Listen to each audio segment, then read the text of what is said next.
Monsieur Victor Harmony, vous êtes professeur de l'Université de Québec à Montréal dans le domaine de la sociologie et vous connaissez bien le thème de l'immigration. Je vais vous poser deux questions. Selon vous, quels sont les défis que pour les nouveaux immigrants latino-américains qui arrivent à Montréal et à Canada? Il y a d'une part le fait que beaucoup, sinon la majorité des immigrants latino-américains possèdent un diplôme universitaire ou des expériences et une carrière professionnelle derrière eux. Et parfois, c'est difficile de se trouver au Québec en emploi, surtout un travail qui correspond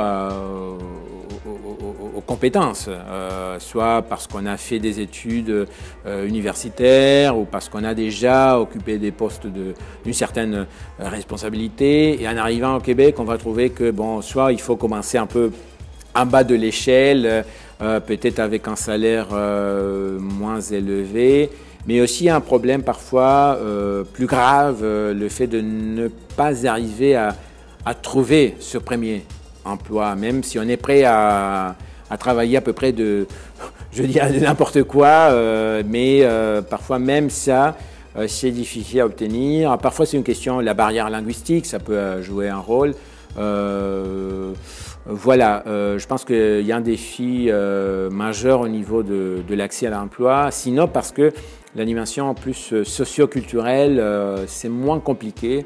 Je pense que les latino-américains se retrouvent au Québec ils sont assez à l'aise généralement, ils trouvent que la culture est assez proche de la leur. Mais voilà, c'est au niveau d'obtenir un emploi convenable, satisfaisant pour eux que je vois le principal défi. La dernière question, qui devrait être plus intéressé par l'étude des immigrants latinos? Les latinos ou la société québécoise ou canadienne?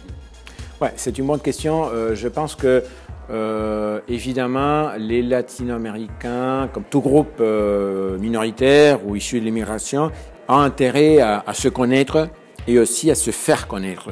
Et ça veut dire avoir des données, des recherches, une possibilité de dire à la société d'accueil tout ce qu'on peut offrir ou quels sont ses besoins, par exemple.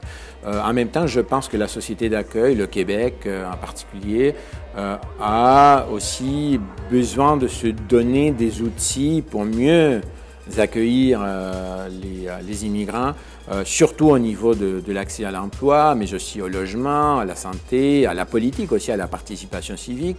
Et pour avoir des outils ou des solutions ou des moyens, il faut d'abord connaître les problèmes, les défis. Et ça veut dire produire de l'information. Alors je pense que du côté de la société d'accueil, il faut faire de recherche, s'intéresser aux problèmes des populations issues de l'immigration. Et ces populations doivent aussi faire des efforts pour faire passer le message, je dirais. Et c'est un peu ce que j'essaie dans mes travaux de faire un peu ces deux choses. Travailler avec la communauté latino-américaine pour se faire connaître, se connaître elle-même et se faire connaître. Et parfois, avec les acteurs gouvernementaux ou dans les milieux académiques ou autres, aussi tenter de faire un peu si vous voulez, la promotion de tout ce que la communauté latino-américaine peut faire pour le Québec aussi. D'accord, merci beaucoup. Merci.